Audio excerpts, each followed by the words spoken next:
Ako rin ko na tanay. Ito na dito. Nay.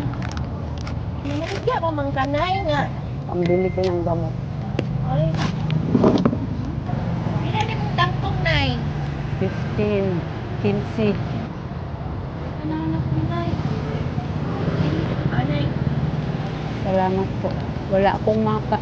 Imo na na. Ha? O, imo na na. Wala din. Ha?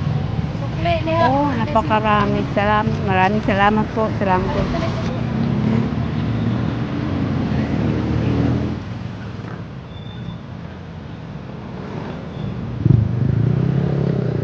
Magdala ka ng sabon. Ano ka mo ulit? Magbalik ito.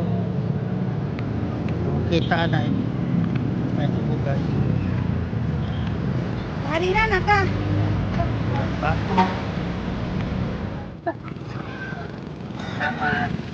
Bagay pa tayo. Bike eh. Mga nani. Salamat ha. Salamat sa pagtabang. Ito lang sir. Maligya mo ba? Salamat.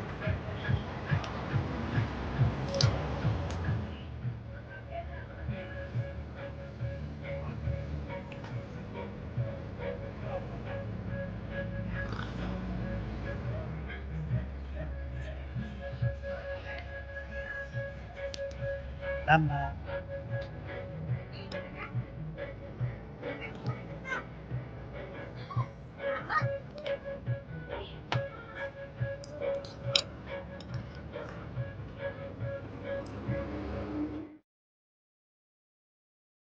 Ang nararamdaman namin na mabusog na si tatay niya. Naawa kami sa paglalakad niya, na iika-ika. I-apply natin sa ating sarili ba nga. What if kung mama natin ganyan, din sasakting lang tayo kung walang tumutulong, di ba? Importante talaga sir sa panahon ngayon sir na bihira na lang ang tumutulong sir.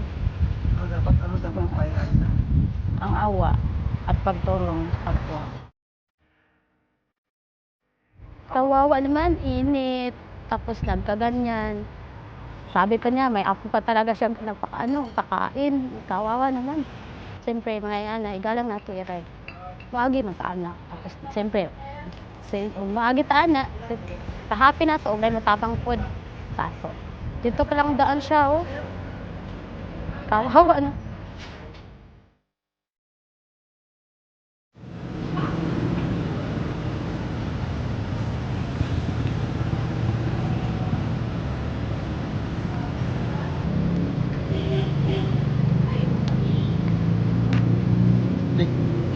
Ano ba?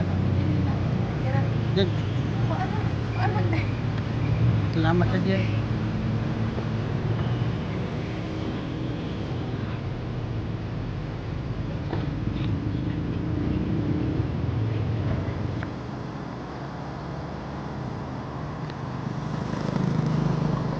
Ako na be. Dito ka. Mahimo muna ako. Ayaw mo ba ka? Tira. Teka, tuloy. Sino mo ni nay? 20 po. Ha? 20. Uy, ay! Salamat po.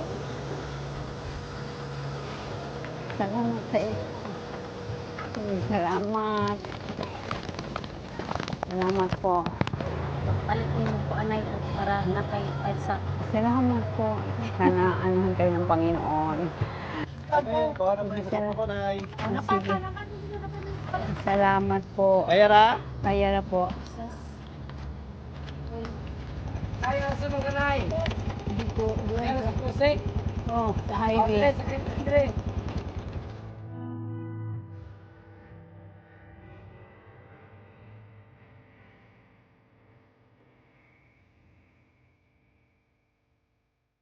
Pamili man akong lantaw sa iya, natural mo tabang kita sa atong isig katawo.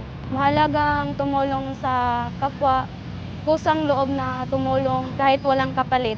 Sa lahat ng kabataan, kailangan nating mabuti sa ating kapwa. Hindi natin pwedeng tingnan lang. Dapat kusa nating tulungan sila, walang kapalit, kasi mahalaga sila sa buhay natin. Nagbaktas na ka? Ano lang.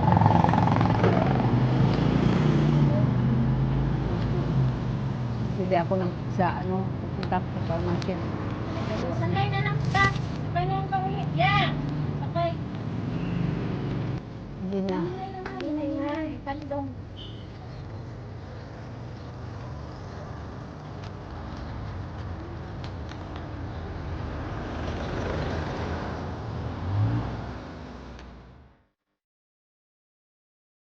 Naalala ko sa kanya yung lola ko, kasi ako nag-aalaga. Ang hirap na siya lang mag-isa, walang pamilya.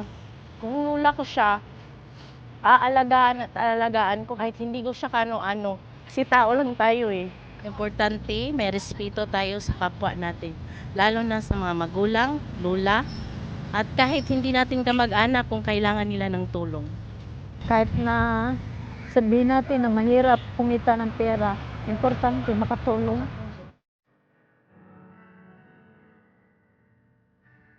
Sa mga bata, lalo na ngayon, marami ng mga gadget na divert yung attention nila.